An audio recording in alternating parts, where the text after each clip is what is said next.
when I initially started Virtual Assistant Singapore, the demand is there. But when you first started our business, you still need to learn the ropes, right? So I learn as I go. And come back to your question, saying where do I find that this is the sole business that I need to focus on, was after the first year of doing Virtual Assistant Singapore.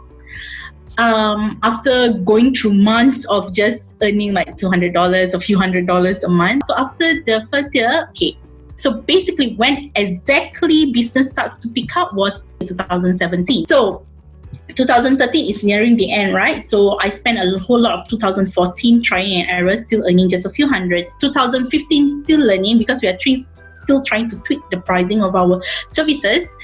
And 2016 I was saying, okay, I just need to learn. I just plug out myself from like marketing the business and enroll myself to get a diploma in business management. So that was what I did in 2016. I didn't really fully halt the business, but I kind of like, just bring on clients when they come, but not really marketing virtual assistant services outside. So 2017 was when we had the package that we had set off, and we have been serving clients from MNCs, from SMEs, for about more than a year or two already now. Every business, pricing is especially a challenge for new business owners, because you don't know how to price your services, your products, and all that. And those are all like trial and error kind of session, right? What I did not correctly was to price my services too low.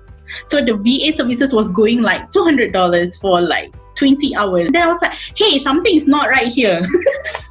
I'm communicating value. I'm putting out the work. Integrity is there. My VAs are very are on the ball. They deliver. So my pricing wasn't justified in a way based on the value that we give, because if you're able to communicate the value that you bring on the table, and especially as you gain credibility, as people recommend you, right? So in 2016, when I went for the diploma in business management, that was when it also brings about to me the kind of, the pricing of how you communicate your value and all that. And I take. So that's a hard lesson that I learned regarding of pricing and regards with communicating the value that we deliver.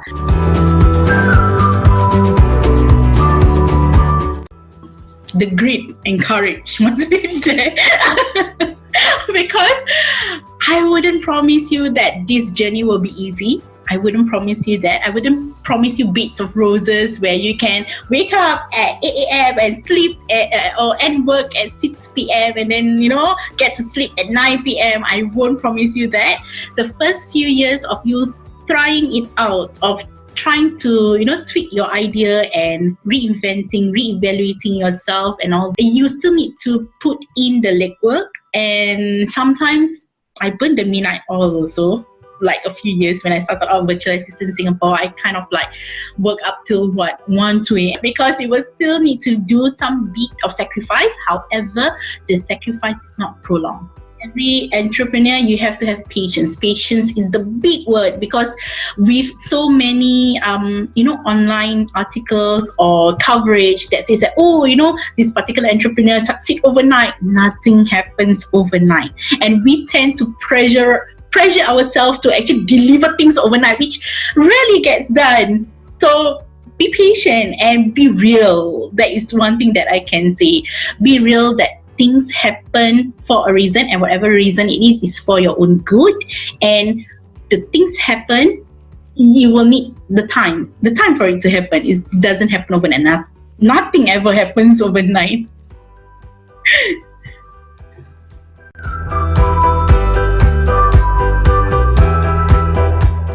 The turning point is I found and I realized that there is nowhere else for me to go but just to be better at what I can do. So that was the turning point for me, because I reached total rock bottom. And Alhamdulillah, I have to be grateful for it, because Allah puts me there. And it's something that is an eye-opener. And the turning point in my life was when I kind of realized that I got the power to change, and that is from me. If I don't change myself from my end first, nothing else in the situation will change. So that was the turning point in my life where, rock bottom is there, facing the reality of being a single mother, and then, need to bring in income for my children. And my ex-spouse was totally MIA. So there's no child maintenance, nothing of that kind of sort. So reality is there. So when you are faced with such a reality, you either choose to buck up and change for the better, or you just dwindle away and be as who you are as you was before. So the choice is yours.